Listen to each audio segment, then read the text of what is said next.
I remember watching an interview of Michael J. Fox, who is one of over 100,000 Canadians currently living with Parkinson's disease, and I couldn't help but notice his involuntary shaking and trembling. That's because the hallmark symptoms of Parkinson's disease are largely movement-based, things like tremor in the hands, slowness of movement, and difficulties with posture, balance, and walking. But there is much more to this classic movement disorder than what meets the eye. What is less apparent are the non-motor cognitive symptoms, that is, difficulty in the ability for these patients to think, learn, remember, and make decisions. Now, we know that some of these symptoms are due to the disease itself, but others seem to be related to puzzling side effects of prescribed medications. You see, we all have brain cells that produce an important chemical messenger called dopamine.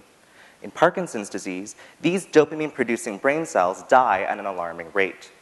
And the brain region that is most affected by this decrease in dopamine is known as the striatum, which plays an important role in both movement as well as cognition.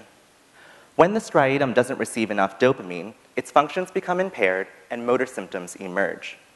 But we can provide these patients with some motor symptom relief by replenishing this deficient dopamine supply using dopamine medications. And although this strategy seems to consistently improve motor function, it actually appears to do so at the expense of some cognitive functions. It's unclear, however, exactly how and to what extent does dopamine medication contribute to these symptoms.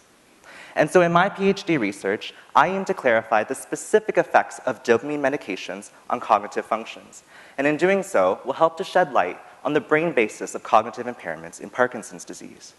And so I test Parkinson's patients compared to healthy controls, while on compared to off dopamine medications on different tests of cognition, brain games, if you will. These brain games are performed while inside a brain scanner.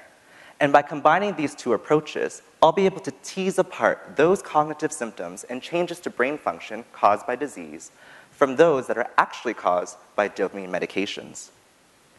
It's clear that Parkinson's disease is not just a movement disorder.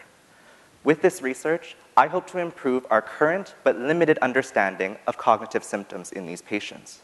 And with this knowledge, current treatment strategies that are used in the clinic will be more informed and better able to strike a balance between the benefits and the detriments of using dopamine medications.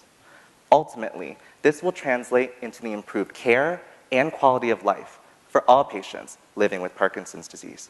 Thank you.